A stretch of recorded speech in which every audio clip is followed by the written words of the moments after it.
Alright,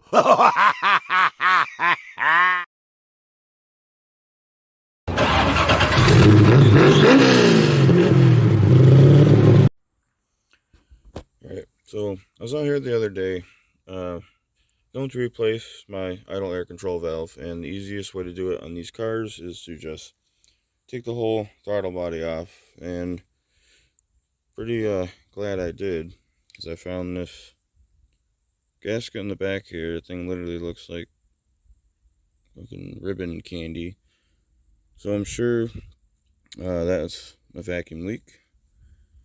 One of the ones that I found. The other one is my intake boot that goes around here, has a rip in it, and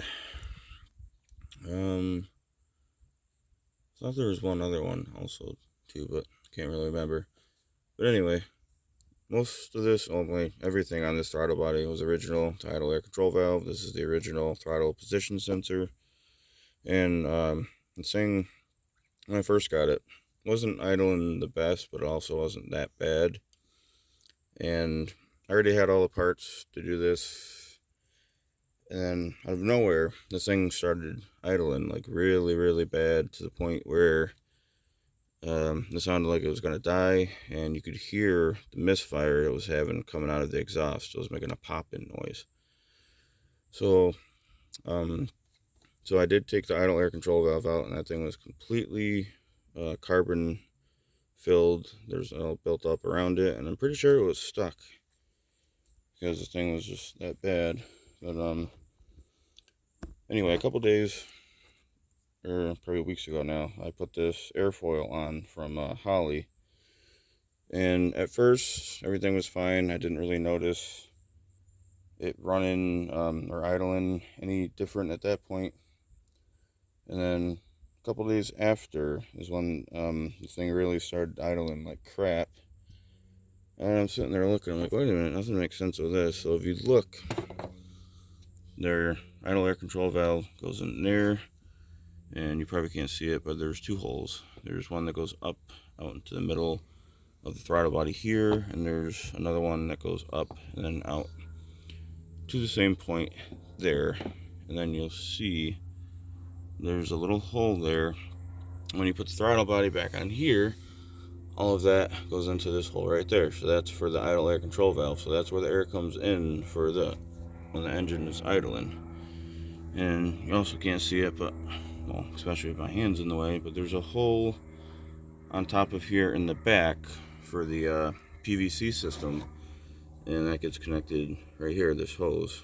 Speaking of that, this thing was so dry and brittle, it broke off like it was made out of glass or something, and it's still stuck. But anyway, so these spots in this throttle body, while they're not really a good design, they're there for a reason.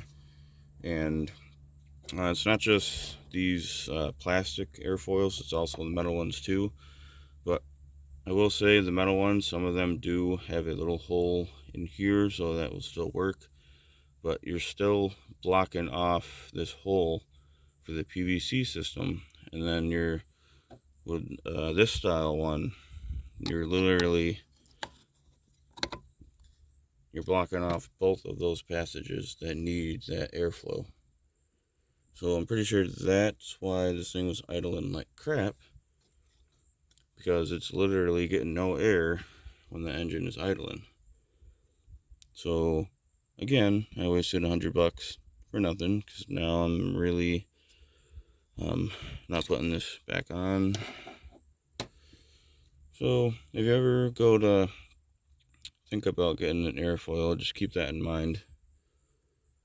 But also, I did the coolant hose bypass for the throttle body. I didn't really want to at first, but once I realized how much of a pain it was to get that little hose back there off, just like there's no room to get to the clamps, I definitely, I'm doing it, because the next time I have to go to take this thing off, it's going to make it way easier. So this hose originally ran to the front of the throttle body, and it came out right here, and then the other one came there. Well, you don't have to try connecting this hose to the other hose there with like one of those double-ended fittings. You just take this hose that was ran up front, shorten it, to the length you need, and then just run it right there where that other little short hose was, and that's all you have to do. And I'm still waiting on the gasket set. Unfortunately, I had to get it from Amazon, so I hope the gaskets aren't crap. But the mounting gasket I have for this, they actually have at parts stores. Oh, man. So that was just my little thing that I stumbled onto the other day. So hopefully the next video I have a trick flow intake elbow coming for this, because stock rubber one had a rip in it. That was probably how the other vacuum leak. But yeah, so make sure you stay tuned for that.